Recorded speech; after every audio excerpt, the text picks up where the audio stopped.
Amis de la télévision, fidèles téléspectateurs de Héritage Radio TV, la radio-télévision à grande vision, merci de nous avoir acceptés encore une fois dans le cadre de ce programme Regard sur la République. Nous continuons la ronde et nous ne cesserons de chercher pour vous les leaders de personnages politiques congolais, ceux qui font la une, ceux qui parlent au nom de la République, ceux qui défendent la cause de la République. Et aujourd'hui, nous avons encore une fois le plaisir de recevoir l'un des membres de l'UDPS, l'un des membres fondateurs de l'UDPS. Il s'agit de M. Corneille Mulumba, à qui je dis bonjour M. Corneille. Bonjour, M. Christian. C'est un plaisir de vous recevoir dans Regard sur la République, cette émission qui est diffusée sur Héritage Télévision, suivie à travers le monde. Qu'est-ce que ça vous fait de passer une fois sur notre télévision? C'est un grand plaisir pour moi, d'autant plus que je sais que je serai très largement suivi à Lubumbashi et environ. Donc, c'est vraiment un grand plaisir. Je pense que nous avons le devoir d'utiliser notre vécu pour aider à comprendre, pour expliquer certaines choses, parce que celui qui ignore peut décider d'une certaine manière, pas de sa faute, mais parce qu'il ignore. Donc ça veut dire qu'au moins nous aurons fait notre part en disant ce que nous pensons. Simplement, à toute sincérité, ça ne va peut-être pas pleurer à tout le monde, mais au moins ce sera ce qui est dans notre cœur, dans notre tête. Ça sera juste pour éclairer certaines lanternes, bien sûr, et pourquoi pas avoir une idée sur certains points de M. Corneille Mulumba. Déjà, d'entrée de jeu, M. Corneille Mulumba, je signale à nos téléspectateurs que vous êtes l'un des membres fondateurs de l'UDPS. Confirmez-vous cela? Oui, on dit cofondateur. Pourquoi un cofondateur? Les membres fondateurs chez nous, c'est ceux qui ont signé la lettre portant création de l'UDPS. Les membres cofondateurs sont ceux qui n'ont pas signé cette lettre, mais qui ont commencé le parti avec eux au début. Et dans mon cas, par exemple, je n'ai pas adhéré à l'UDPS. Nous avons fait l'UDPS. L'un des fondateurs de l'UDPS m'a envoyé par le canal de son fils la lettre datée du 15 février portant création de l'UDPS adressée au président Mobutu. Et que donc, nous avons engagé, en tout cas personnellement, la guerre contre la montre, parce qu'il ne fallait plus que le président Mobutu étouffe cette idée. Alors il fallait donner corps à l'UDPS. Le logo de l'UDPS, c'est moi qui ai conçu ça. Le logo, les statuts. Le logo actuel? C'est moi qui ai conçu ça. Ok.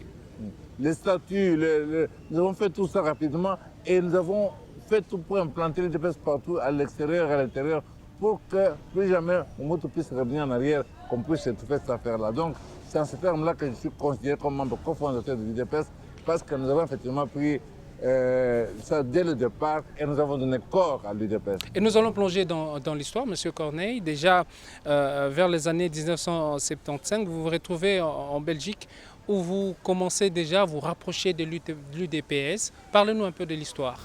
Non, en 1975, il n'y a pas de l'UDPS. Moi, je suis parti, j'ai quitté ce pays, j'avais l'âge de 13 ans. Je suis parti en Belgique, envoyé par mon père pour étudier. J'ai même repris la dernière année d'école primaire. J'ai fait les humanités là-bas, j'ai fait l'université à Liège en Belgique. Et comme par nature, j'ai toujours été élevé contre l'injustice, contre les violations des droits de l'homme, contre ce genre de choses là-bas.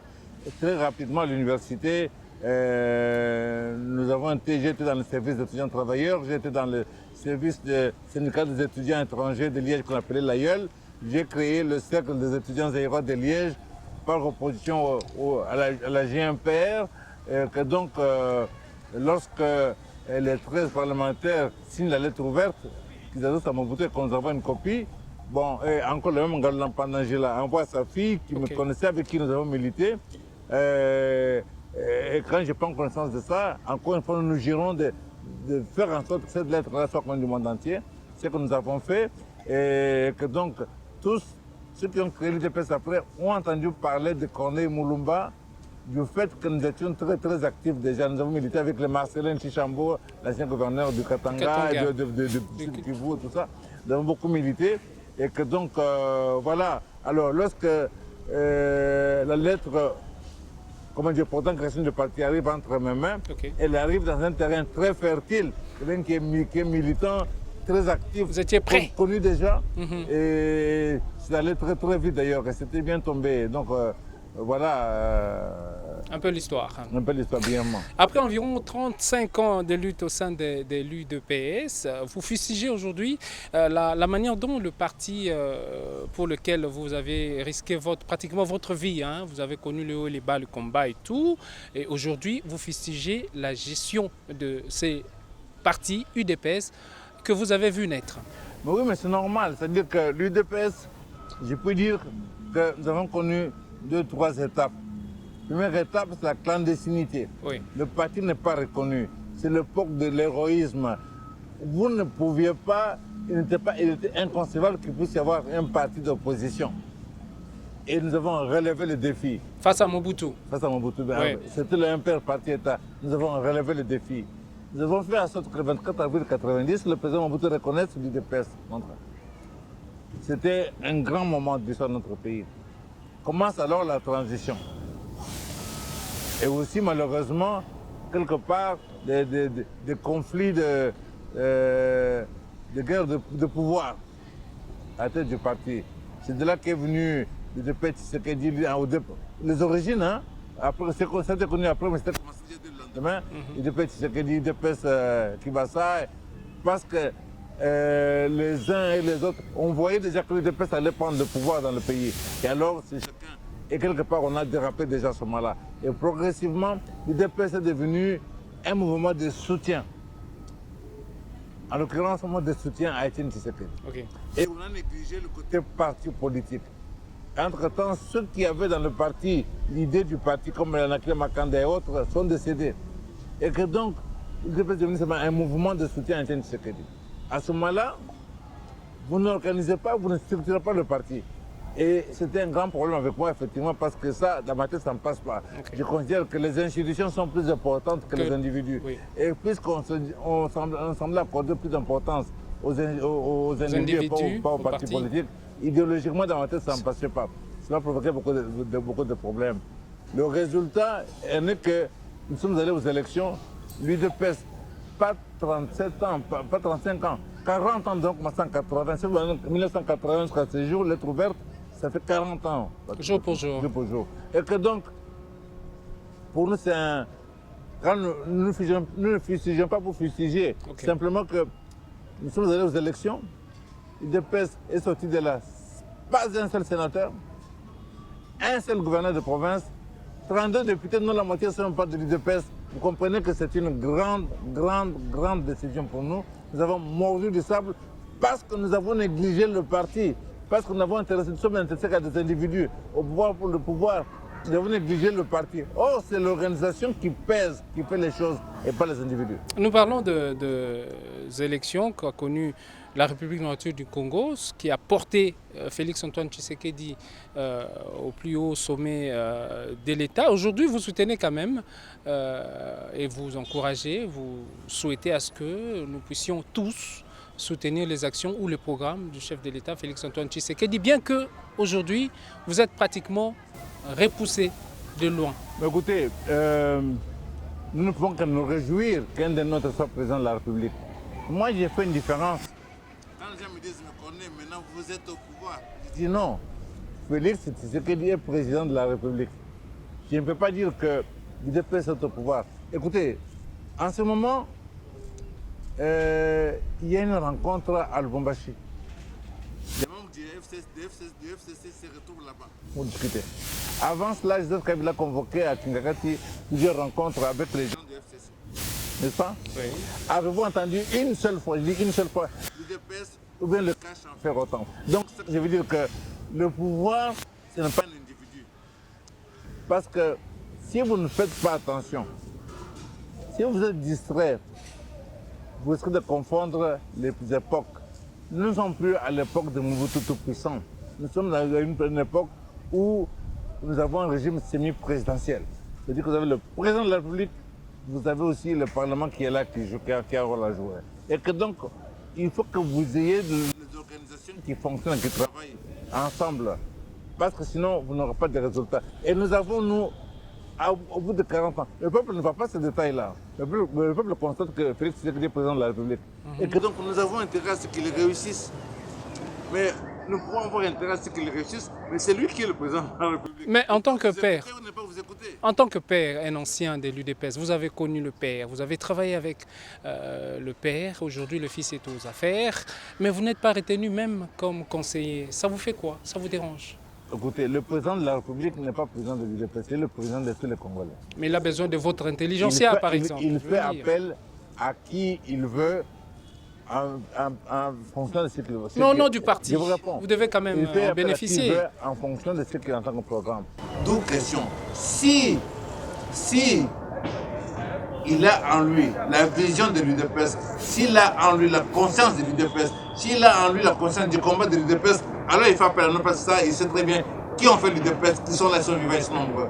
Si ce n'est pas le cas, alors il peut prendre qui il veut, il va prendre ses copains, ses amis, il va prendre des gens à gauche à droite, et effectivement, il ne prendra pas ceux qui ont en eux l'idéologie de l'UDPS, parce qu'à ce moment-là, c'est pas la même chose, parce que c'est logique, c'est bon sens, c'est normal. Et chacun peut constater que si on ne voit pas, si vous ne voyez pas autour de lui les gens qui ont mené le combat de l'UDPS, 20 ans, 30 ans, 40 années durant, qui connaissent le combat de l'UDPS, qui ont dans le sang, alors peut-être que lui, il fait autre chose. Il est clair que le combat de l'UDPS, il y a aussi la part de l'idéologie dans tout ça, il y a des choses que nous ne pouvons pas accepter, des choses que nous pouvons accepter. Donc, c'est seulement pour dire que s'il ne fait pas appel à nous, c'est que peut-être il faut autre chose. Mais s'il veut l'UDPS, veut que l'UDPS joue son rôle, effectivement, le bon sens, c'est qu'il fasse appel à ceux qui connaissent le mieux l'UDPS, c'est-à-dire nous. Il maintient encore le slogan « Le peuple d'abord », qui pratiquement représente l'héritage pour vous, laissé par son père. Mais non, mais parlons pas seulement de son père. Moi, je parle de l'UDPS. L'UDPS, c'est Kiba Samaliba, l'UDPS, c'est Félix Tshisekedi, c'est Ngolan Panajla, l'UDPS, c'est Sanakle Makanda, c'est Faustin Birindwa, c'est Liaou Marcel, c'est Vincent Wakem, c'est beaucoup de gens de grandes personnalités. Donc, si nous personnalisons le combat, alors on aboutit à ce mauvais résultat. Oui. Si on connaît tout ce monde-là, alors c'est l'idée qui importe, les valeurs de l'UDPS. Vous comprenez? Donc, c'est ça que moi j'attache beaucoup plus d'importance à tout ce que cela symbolise. Alors, il est clair que oui, mais nous devons le soutenir. Mais ça veut dire que s'il fait appel à nous, oui, on est là. Si on organise le parti, oui, c'est que nous disons, nous pouvons dire de son du parti. Mais si tu n'organises pas le parti, on fait quoi? On ne sait pas, on peut pas, on ne passe pas au perdre des profits 40 années de sa vie. Hein. J'ai un fils, mon fils est né. Il était tout petit. Un jour, à son école, la maîtresse posait la question à tous les enfants. Chaque enfant disait qu'est-ce que son père faisait. Quand on a posé la question à mon fils, monsieur Eric, votre papa il fait quoi? Il dit mon papa travaille à l'UDPS. Le fils là, il a 40 ans aujourd'hui. Vous comprenez? C'est toute une vie. Toute une vie. Alors, on ne passe pas ça au perte de profit. L'échec de l'UDPS, c'est notre échec à tous. L'échec de Félix, c'est notre échec à tous. Donc, nous ne pouvons pas nous laisser piéger par les flatteurs à gauche à droite. Non, nous devons... Il dit que le président de la République n'avait pas le droit, n'avait pas le pouvoir de désigner Jean-Marc Kaboun parce que les statuts ont prévu qu'est-ce qui se passe lorsqu'il y a empêchement. Le parti, ce n'est pas une propriété privée qu'on part, on peut laisser un intérimaire qui vous garde la place au chaud. Non, c'est pas ça. Vous comprenez? Et lui aussi, qu'est-ce qu'il fait Kaboun? Il désigne un secrétaire général du parti. Alors, vous vous trouvez dans une situation où vous avez une négociation pour le gouvernement. Joseph Kabila aligne Némi Mouilania, professeur d'université, directeur de cabinet chef de l'État. Il aligne Raymond Kibanda, ancien ministre en de cabinet. Il aligne Général de Toumba, ancien chef d'état-major général. Il aligne les Chadari et compagnie. Et l'UDPS aligne, excusez-moi l'expression, aligne Alexis Augustin Kabouya et Jean-Marc Kaboun. Vous voyez un peu comment alors à ce moment-là, comment voulez-vous que les intérêts du parti soient défendus? Parce qu'il faut comprendre les enjeux. Je veux dire que les relations actuelles, ce n'est pas personnel, je n'aime pas personnaliser. Mais je dis que l'UDPS devrait avoir un bureau. D'abord, au lendemain de l'élection du président, qui est Félix, on devait convoquer, faire le rappel des troupes de l'UDPS. le rappel de troupes, mettre sur pied un bureau politique. Dont vous devez faire partie pour que ça marche. J'ai des atouts pour y être. J'ai tous les atouts pour y être. Mais je n'ai pas quelque chose qu'il faut que je fasse pour que ça marche. Non. Battre le rappel de troupes. À ce moment-là, on met sur pied un bureau politique. On prend tous les cerveaux, les gens qui ont assumé les responsabilités du parti, les anciens secrétaires généraux, les anciens présidents des comités fédéraux, d'autres. On met sur pied un bureau politique. Et à côté de ça, maintenant, on met aussi sur pied un think tank de l'UDPS, donc où on rassemble tous les cerveaux du parti pour donner de la matière, donner les idées au président. Et faire en sorte que lorsque le président là où il est, parce qu'il reçoit beaucoup de pression à gauche, à droite, en interne comme en externe, que le parti ramène le président, attention c'est le président, voilà notre idéologie, voilà notre vision, pour quelque part qu'il soit accroché. Alors s'il n'y a pas ça, si le parti n'existe pas comme aujourd'hui, le parti ne peut rien apporter. Vous l'avez dit, le parti n'existe pas pour vous. Pour moi, il n'y a rien. Vous attendez quoi? Est-ce que aujourd'hui, par exemple, il y a des questions fondamentales. Que ce soit le code minier, que ce soit la présence de la MONUSCO, que ce soit le fait que les Américains veulent mettre leur base à Gombe ici, à Kinshasa. Non, la base militaire dans le Kivu. Au Kivu. Il y a des questions fondamentales sur lesquelles le parti organisé devait agir. Le parti, ce n'est pas le fait de dire, de manifester, ce n'est pas la rue aujourd'hui. Vous devez exercer le pouvoir, c'est-à-dire qu'il faut être organisé. Et là, on n'improvise pas. Il faut des penseurs, il faut des gens expérimentés, il faut des têtes pensantes pour avoir étudié des stratégies, proposer des stratégies. Si on ne fait pas ça, alors le parti, c'est quoi? C'est de camaraderie, mais ça m'intéresse pas d'être camarade à ceux qui dirigent le parti. C'est pas un problème. Si vous étiez conseiller de Félix-Antoine Tshisekedi, l'un des membres du bureau à la présidence, tiendrez-vous de tels propos à son égard? Mais j'ai tenu les propos à l'époque du Tshisekedi père. Et Tshisekedi père était un compagnon de lutte. Donc nous devons lutter ensemble. Parce que nous sommes des hommes de conviction. Et lui, et moi, et d'autres, sans être hommes de conviction, l'UDPS n'aurait pas continué à exister. Ça serait tenu depuis très très longtemps. C'est parce que nous avons été nombreux à être des hommes de conviction que l'UDPS a tenu. Alors, naturellement, aujourd'hui, nous avons le devoir patriotique de lui dire ce qu'il y en a mes consciences, pas pour plaire, pas pour flatter. Il peut s'entourer des flatteurs, des gens qui viennent pour se faire de l'argent, mais ce n'est pas ça qui va permettre d'aller de l'avant. Pour aller de l'avant, il faut qu'il y ait des gens qui agissent par conviction, des gens qui ont une vision. Et à l'UDPS, ça vaut des gens qui ont milité, qui ont lutté. Quand on a milité, oui. Quand on a milité, on a une autre façon de voir les choses. 35 ans après, Félix Tshisekedi, président de la République démocratique du Congo, donc qui gère l'État congolais, en êtes-vous fier, vous en tant qu'ancien et membre de l'UDPS? Il faut que je sois fier. Ce n'est pas parce qu'il tient un discours qui est bon. Non, ce n'est pas ça. Moi, c'est comment est-ce que le parti, parce qu'il va passer, quand il va passer, le parti sera dans quel état? Est-ce que le parti, nous avons tenu pendant 40 ans, est-ce que le parti pourra tenir encore pendant 10 ans, 15 ans, 20 ans, 30 ans? Ça, c'est une chose. Ensuite, nous serons fiers si les décisions qu'il prend, par exemple, sont des décisions qui correspondent à la vision du parti. Je vais prendre des exemples peut-être plus pragmatiques. Le président de la République va aux Nations Unies et il parle de la MONUSCO, il dit que la MONUSCO doit rester encore ici. Nous disons, mais comment est-ce possible que le président de la République puisse demander que la MONUSCO reste ici? La MONUSCO est une armée étrangère. 20 000, 30 000, 50 000, personne n'en connaît le nombre exact. C'est un armement de loin supérieur au nôtre. Il est commandé par l'extérieur. Nous avons fait nos élections. Nous avons encore d'autres codes miniers. Nous avons une majorité au Parlement. Nous avons un gouvernement. Qu'est-ce que la MONUSCO fait ici? Pourquoi est-ce qu'elle doit rester ici? La MONUSCO devrait partir d'ici. Mais le président de la République, qu'est-ce qu'il fait? Il demande à la MONUSCO de rester. Et nous disons non. Ça, c'est, par exemple, on entend que voilà, il demande que les pays voisins aident à mettre fin à la rébellion à l'Est. Nous disons non, non, parce que nous avons vécu ça. Vous voyez l'armée rwandaise, l'armée burundaise, l'armée revenir mettre les pieds au Congo chez nous. Pas question de ça. Et nous ne pouvons pas soutenir ça. Vous avez vu, pour citer cet exemple, il y a cela, il y a la base de la Nation veulent mettre, les États-Unis veulent installer là-bas. Nous disons non, parce que quand les Américains vont installer leur base dans le Kivu, est-ce que vous serez en mesure de les déloger? Alors, en acceptant ça, vous préparez justement que cette partie du territoire national nous échappe, parce qu'ils vont contrôler ça et nous n'aurons pas accès à cela. Voilà la situation. Donc, nous avons le devoir patriotique de maintenir un cap. Nous avons mené un combat pendant des années. Il y a des choses desquelles on ne peut pas négocier. La souveraineté de la RDC ne se négocie pas. Nous avons financé les élections nous-mêmes pour que justement nous n'ayons pas de compte à rendre aux autres. Nous avons refusé que les MONUSCO interviennent dans l'organisation des élections pour qu'il n'y ait pas à mettre désigner des dirigeants. Nous devons refuser que les Occidentaux envoient leurs témoins pour justement qu'ils ne manipulent pas notre histoire.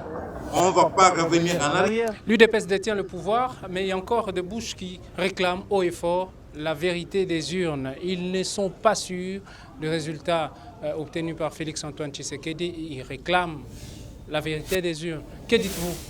Mais Félix Tshisekedi est le président de la République, le président de tous les Congolais, de ceux qui l'aiment et de ceux qui ne l'aiment pas. Nous avons été aux élections, nous avons une constitution que nous ne la connaissions pas. Cette constitution donne à la Cour constitutionnelle le pouvoir, ce pouvoir ultime en voie de la justice, et cette Cour a proclamé officiellement Félix-Antoine Tshisekedi président de la République. À partir de là, le reste devient de la distraction. Ne soyons pas distraits. Nous avons un gouvernement, nous avons un parlement. Attaquons-nous maintenant.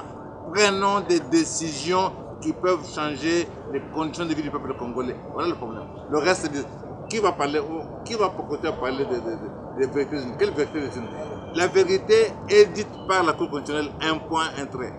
Est-ce qu'ils n'ont pas raison? Ils n'ont pas le droit de le réclamer. Ils nous ont tort, parce que s'ils réclament ça, s'ils disent encore ça, ça veut dire qu'ils se positionnent en tant qu'un rebelle. C'est-à-dire que vous ne reconnaissez pas les institutions de la République. Est-ce que ce sont des rebelles ou ce sont des démocrates? S'ils sont des républicains, alors la Constitution en parlait, un point, un trait. Êtes-vous d'avis qu'ils devaient avoir comme allié FCC, l'ancien ennemi, aujourd'hui ami? Il n'y a pas d'ennemi en politique. Il peut y avoir des adversaires, il peut y avoir des gens qui pensent autrement que vous, mais il ne peut pas y avoir d'ennemis. S'il y a des ennemis, c'est la guerre. Alors, il y a 3 ans, j'avais adressé une lettre au directeur de cabinet de Joseph Kabila, M. Némi Moulania. Un mémo. Et je lui suggérais dans ce mémo que nous puissions mettre ensemble toute la gauche congolaise. En son temps. En 2016. Bien avant. Pourquoi? Parce que mon argumentaire était que tant que nous continuons à centrer le débat sur les individus, nous n'irons nulle part. Mettons tous ensemble et élaborer un programme commun. De telle façon que ceux qui soutiennent pas, c'est par rapport à un programme. Alors les individus, parce que les individus peuvent passer et les institutions restent. Donc, je vais vous suggérer ça. Je regrette simplement que quand on a créé le FCCH, on ne s'est pas rappelé qu'il y avait un colonel Moulomba qui avait il y a autant d'années suggéré ça. Mais nous l'avons fait. Je l'ai envoyé dans les médias, dans les mêmes choses pour que les gens lisent dans les réseaux. Je veux dire que cette coalition est nécessaire à condition qu'elle soit une vraie coalition. Pas une coalition de façade. Encore une fois, les gens de FCC se réunissent à Lubumbashi. Il aura fallu qu'on entende la coalition se réunir aussi. Je ne sais pas où, à Matadi, à Mboujima, à Kananga ou à Kisangani, peu importe. La coalition pour harmoniser les lieux, harmoniser le programme. Quelle est notre position vis-à-vis de la MONUSCO? Quelle est notre position vis-à-vis de ceci, de cela? Vous voyez un peu, l'ensemble des points sur lesquels la coalition est d'accord. De telle façon que notre chef d'État voyage. Partout il va là-bas en ayant derrière lui la coalition qui le soutient, qui le porte, ça le rend fort. Le chef d'État va négocier, va en Belgique en visite officielle. Une semaine après un seul conseil des ministres, on évoque des coopérations militaires, on évoque ceci, ça. Mais il aura fallu d'abord que, dans le cas de la coalition par exemple, qu'on évalue un peu cette coopération entre la Belgique et le Congo, entre la RDC et l'Union européenne, pour qu'on voit un peu qu'est-ce que nous tirons, qu'est-ce que nous avons tiré, qu'est-ce que nous avons perdu, en quoi est-ce que nous nous retrouvons. La coopération militaire avec la Belgique. La Belgique ne sera intéressée que par infiltrer notre armée et mettre ses agents qui vont payer doublement, payer ici et payer là-bas pour contrôler notre armée, notre coopération avec la Belgique. aurait été intéressant si la Belgique nous vendait les armes, par exemple, Oui. pour que nous puissions nous battre, pas pour venir nous apprendre à tirer, nous savons tirer tout seuls. Donc, voyez un peu les choses. Donc, aborder la question des fonds. Que lorsque le président de la République va à l'extérieur, il aborde les questions des fonds. Et là, je dis encore une fois, il devrait faire très attention avec les flatteries du monde occidental. Je dis bien les flatteries. Oui. Parce que il y a une histoire que mon professeur à l'école même m'avait racontée. Il nous racontait à classe. Il dit, il y avait une fois, en plein hiver en Europe, un petit oiseau qui était tombé des nids. Il n'a pas de rien. Il est tombé. Et quelques minutes après, il y a une vache qui arrive. La vache qui arrive, qui renifle un peu le petit oiseau tremblait de froid, elle allait mourir. La vache avance et déverse sur lui la bouse. La bouse de vache, elle est chaude. Le petit oiseau était chaud. La vache est partie. Quelques secondes après, il y a un renard qui arrive. Jusqu'à je l'approche, je vois le petit oiseau qui a vu de saleté. Il prend le petit oiseau, le nettoie bien, le met dans la bouche et le croque et le mange. Je veux dire que notre force, c'est l'union, c'est cette union-là qui se cache. Notre force, c'est une vision commune. Nous avons un point fort. Si Félix se laisse piéger par les Blancs et par bon nombre de petits agents qui sont infiltrés à la présidence et qui ont fait éclater cette coalition, il est foutu. Ça veut dire qu'on fait comme le petit oiseau là, on va le croquer et puis ça sera terminé. Autant le combat qu'il mène pour qu'un jour, Joseph Kabila ne soit pas en accord avec Félix Tshisekedi. Êtes-vous d'avis que cela peut ne pas être à l'avantage de l'actuel chef de l'État qui n'a pas assez d'expérience que celui qui vient de partir? C'est ni à l'avantage ni de l'actuel chef de l'État, ni du Congo, notre pays. Pour quelle raison? Même pas de l'UDPS d'ailleurs. Pour quelle raison? Pour une raison simple. Parce que si on l'isole... Et qu'il ne soit pas en commun accord. Joseph Kabila a 18 années d'expérience comme président de la République. Donc il connaît. Mais avant ça, Joseph Kabila était militaire. Il ne perdait pas de vue. Joseph Kabila a fait le maquis. N'est-ce pas? Et pendant que Joseph Kabila était dans le maquis, nous, de l'UDPS, nous nous battions contre la dictature ici. C'est comme ça que moi j'ai rencontré M. Laurent Désiré Kabila pour la première fois en 1982 à Rotterdam. Il y avait un tribunal permanent des peuples et nous étions là et c'est là que j'ai fait sa connaissance. Un homme, il a été brillant. Je veux dire que tu vois un peu la démarche. Les gens qui ont mené une action politique indépendamment de l'opportunisme. Qui savait à ce moment-là que ça viendrait à tel moment. Mais nous étions convaincus, nous avons mené l'action depuis lors. Donc quelque part, nous sommes, je n'ai pas blindé, mais ce n'est pas facile de nous désorienter. Parce que nous savons qu'est-ce que nous voulons, nous savons où est-ce que nous voulons aller. Et que donc, il est tout à fait de son intérêt à ce que l'expérience de Joseph Kabila soit là. Que cette grande coalition majoritaire, près de 70% au Parlement, soit là. C'est très important pour lui. Parce que alors, tant que cette coalition existera, tant qu'il y aura harmonie, qu'il y aura une vision, qu'il y aura surtout, j'insiste, des accords sur des points essentiels de ce que nous voulons faire, notre vision. Cette vision de la gauche congolaise, de la social-démocratie et du patriotisme congolais, et de la souveraineté congolaise, alors on pourra changer les conditions de vie du peuple congolais parce que nous avons tous les atouts pour ça. Le président actuel décrit haut et fort tout ce qui est corruption en République démocratique du Congo. Il tient à éradiquer. Pensez-vous qu'il pourra le tenir durant ces quinquennats, 5 ans après, ne plus avoir un seul franc congolais qui coule? Non mais, ce n'est pas un slogan, c'est des décisions. Il faut prendre des décisions. Quelles sont les décisions qui ont été prises pour ça? C'est ça la question.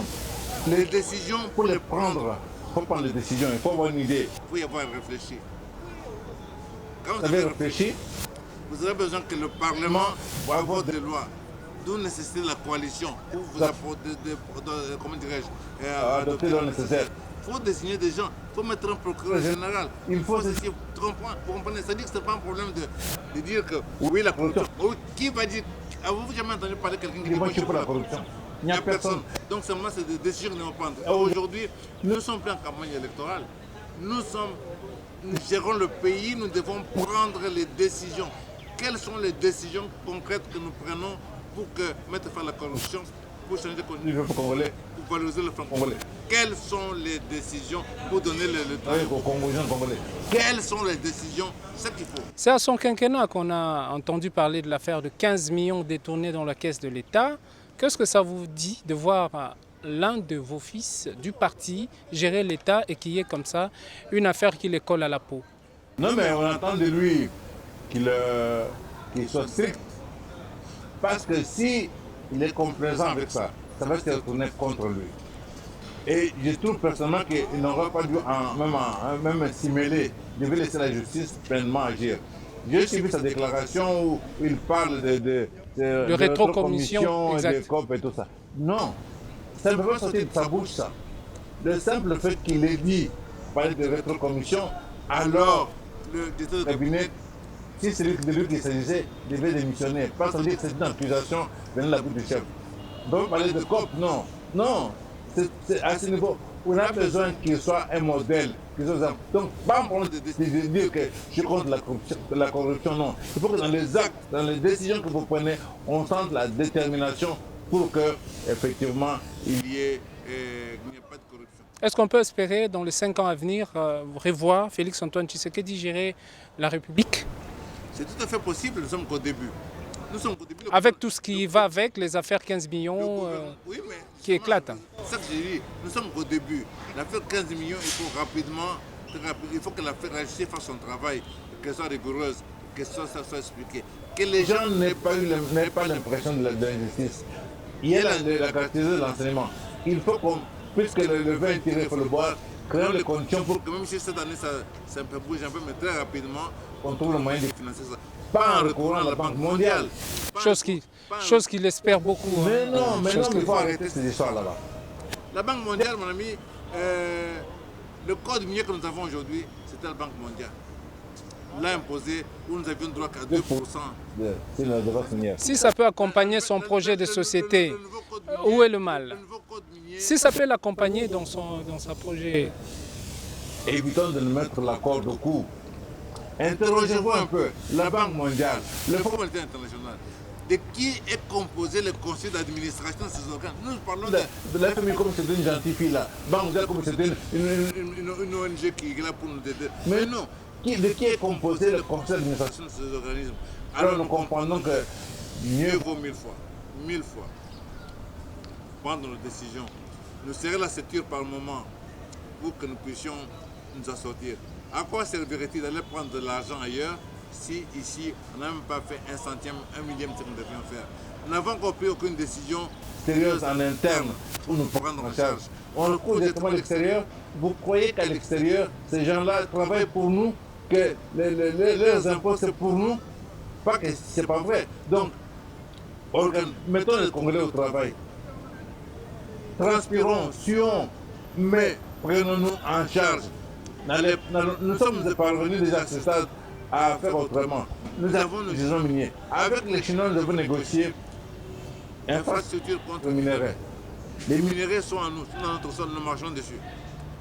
Évoluer dans ce sens-là, nos minéraux contre quelque chose qui nous permet d'avancer. C'est tout. Alors pourquoi, pour quelle raison continuer à reprendre les schémas qui nous ont mis la corde au cou, qui nous ont étouffés, qui nous ont empêchés de progresser. Comment voyez-vous le projet du chef de l'État d'éradiquer la pauvreté dans les 5 ans à venir? Mais la RDC est en mesure, encore une fois, il a parlé. La question qui m'importe, c'est quelles sont les décisions qui ont été prises pour éradiquer la pauvreté, pour éradiquer la faim? Quelles sont les décisions concrètes? Moi, j'attends les décisions parce que tout le monde voudrait qu'il y ait un peu de pauvreté, c'est logique, c'est normal. Ne chantons pas, nous ne sommes pas en campagne électorale, mais là ce sont les décisions qui importent. Et pour voir les décisions, il faut avoir une vision. Et il faut y avoir pensé. Quand vous formez le gouvernement, vous faites appel à des gens qui ont pensé. Il faut avoir un gouvernement costaud, avec une grande majorité, parce que la grande majorité nous l'avons. Avec ça, alors, on peut dire, voilà, on prend telle décision, et on change on peut mettre fin à cela. C'est tout à fait possible, nous en avons les moyens. Que dites-vous de langues qui disent que Félix-Antoine Tshisekedi a des mains liées, il a du mal à travailler correctement parce que jusqu'à l'heure actuelle, s'il faut le dire, Joseph Kabila gère en maître. Il gère quoi? Joseph Kabila, il est à la tête de l'FCC. L'FCC, c'est la plus grande plateforme du Parlement. Quand on a le Sénat, l'Assemblée nationale, Oui, le gouvernorat, oui, mais oui, le problème. le problème est que le président ne sait pas agir. Là, non. Alors, moi, ce que je veux, c'est entendre les députés UDPS qui sont au Parlement monter à la tribune et parler et défendre, voter, proposer des lois, proposer des réformes, même s'ils ne sont pas adoptés, qu'on dise au moins que ces réformes-là ont été proposées par l'UDPS. Voilà, c'est ça qui est important. Qu'est-ce que Joseph Kabila a empêché quoi à ce stade? Il a empêché quoi? Quelles sont les décisions que Joseph Kabila a empêchées? Alors, n'entrons pas dans le jeu des ennemis du Congo. J'essaie que je sache, Joseph Kabila, avant de quitter, il a tenu un discours. Il a appelé à la coalition de la gauche congolaise. Cette coalition, elle est là. Maintenant, prenons les décisions. Quelles sont les décisions que nous prenons concrètement? Nous verrons en ce moment-là, le peuple verra qui a empêché la mise en application de ces décisions qui sont favorables au peuple. Donc, sinon on fait du populisme. On n'est pas en campagne électorale, on n'a pas se fait élire maintenant. Le président Tshisekedi est élu pour 5 ans, n'est-ce pas? Nous avons un gouvernement de coalition, nous avons une majorité, nous avons un code minier. Alors décidons et avançons. Parlons encore une fois de votre parti, l'UDPS. Pensez-vous qu'il est temps que le président réunisse le parti et les anciens et le nouveau venu pour l'avenir? Mais c'est dans son intérêt. Vous pouvez être dans une coalition comme on est l'FCTCH. Dans cette coalition, vous pouvez être très minoritaire comme l'UDPS en nombre. Vous pouvez être majoritaire par les idées parce que par rapport à tous ces gens de FCC, l'UDPS a lutté. Donc l'UDPS a des arguments que dans les oreilles du peuple, ça touche, vous comprenez? Donc ça veut dire que il a besoin, là où il est, il a besoin que l'UDPS soit forte. Il faut qu'on remette l'UDPS debout. Qu'il trouve le moyen, qu'il faut même prendre dans son salaire, qu'il sorte pour que l'UDPS se remette debout. Pour ça, il faut, vous dressez une liste d'une centaine ou 200 cadres de l'UDPS. Anciens présidents membres des bureaux de fédérations, secrétaires généraux, représentants. Et pendant un week-end, vous prenez 2 jours, vous financez, ces gens-là se réunissent et sortent de là un bureau politique. Et l'UDPS se remet debout, Ils mettent sur pied, alors l'UDPS va mettre sur pied des rangs délibérants, l'UDPS va mettre sur pied des bureaux d'études, l'UDPS va mettre sur pied des think tanks, toutes pensantes. Pour aider le président. Le président a besoin qu'on l'aide. L'idée, ce n'est pas des individus qui viennent le planter pour dire que vous êtes le plus beau, le plus grand, le plus fort. C'est rassembler. J'avais écrit un message à un des proches du président. J'avais dit, lorsque Dieu vous choisit pour être le premier de tous les Congolais, ça ne peut pas être parce que vous êtes le plus beau, le plus fort, qui a le plus d'argent. Non, c'est qu'on vous confie une mission. Dans cette mission, vous devez rassembler. Si vous voulez gouverner avec des rancunes, avec ce qu'on m'avait dit, ce qu'on m'avait fait, vous n'irez nulle part. Rassemblez tout le monde. Cherchez les idées, cherchez les meilleurs, leur confier des responsabilités. Mais vous semblez être trop distant avec le chef de l'État. Est-ce que vous avez des approches? Avez-vous contacté une fois son bureau directement ou il vous a déjà contacté une fois? Je n'aime pas être distant. Nous parlons là des idées, n'est-ce pas? Ceci dit, je n'ai pas rencontré le chef de l'État depuis qu'il est là. Mais de tous ceux avec qui nous avons commencé ce combat de l'UDPS de 1980, je suis pratiquement le seul qu'on voit tous les jours à la télévision en train de se battre pour cette cause. Je pense que si quelqu'un peut pendant 40 années tenir le front, être là, se battre pour une cause, il faut qu'il soit convaincu, il faut qu'il soit déterminé. Alors si le chef de l'État estime que non, on ne peut pas faire appel à cela, c'est son droit, les chefs de l'État. Mais je pense que c'est une erreur. Parce que, en tout cas, d'autre côté, nous avons essayé. Bon, apparemment, s'il met la barrière, s'il estime que cela doit. C'est son problème. Peut-être qu'il n'est pas au courant. Non, il ne peut pas être au courant. Et quand on est Moulumba, vous le voyez. Si vous ne voulez pas le voir, si vous voyez la télévision, vous avez votre télévision, vous le voyez. Donc, il entre dans votre maison. Donc, comment vous pouvez ne pas. Et c'est comme ça depuis 40 ans, je vous dis. Allez à la télévision belge, RTBF Liège, vous verrez des images de Corneille Moulumba. Mais à Bruxelles, c'est pareil. Ici, allez à la RTBF, toutes les chaînes ici, vous verrez Corneille Moulumba. Donc, comme on dit, Olinga, chez toi, à l'intérieur de la maison, tu le verras. C'est comme aujourd'hui, tous nos amis de Lubumbashi vont nous voir, non? Bien sûr, sur Héritage Télévision. Voilà. Et quelle est la cartographie de l'actuel gouvernement que vous faites? Est-ce que c'est vraiment un gouvernement qu'il fallait ou il y a encore des retouches à faire? Non, moi je pense que devait être un gouvernement plus percutant. C'est la première fois qu'il y a un changement pacifique du pouvoir. C'est la première fois qu'un membre de l'UDPS devient président de la République. Vous voyez? Alors, il fallait un gouvernement beaucoup plus percutant qui, dès les premières semaines, on entend des décisions. J'insiste sur le mot décision. Voilà, mais il a de mains liées, M. Corneille Moulumba. Est-ce qu'au gouvernement, vous avez l'UDPS, au gouvernement, vous avez l'UNC, au gouvernement, vous avez le PPRD, mais les liés par quoi? Quelles sont les décisions qui ont été prises, par exemple, qui ont empêché? Quelles sont les propositions que le parti officiellement UDPS a fait? Parce que le parti UDPS n'a pas les mêliers, lui. Le parti peut s'exprimer. Si le président doit tenir compte de certaines choses, l'UDPS peut parler. En gros, il faudrait que l'UDPS soit organisé pour parler, n'est-ce pas? Quelles sont les propositions qui ont été faites dans le cadre de la nation par l'UDPS? Quelles propositions concrètes? Quelles propositions? Sur tel sujet, on a vu quand il y a eu le crash d'avion, immédiatement, les gens ont manifesté.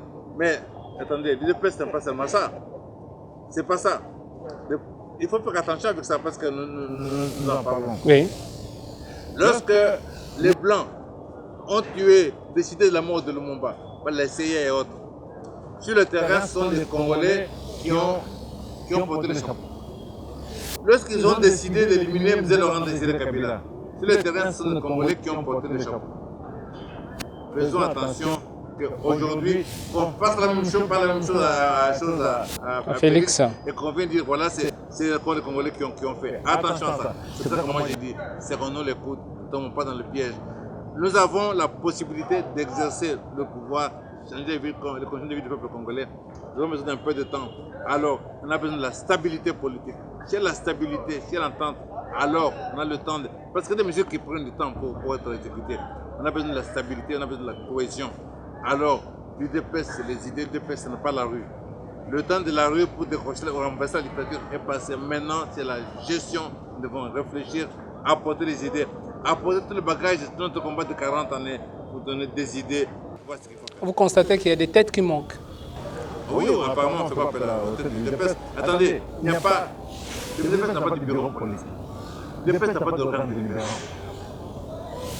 Alors, il y a quoi? Alors, il y a quoi? Il y a quoi? Nous sommes là au Parlement. Nous avons fait toute une législature.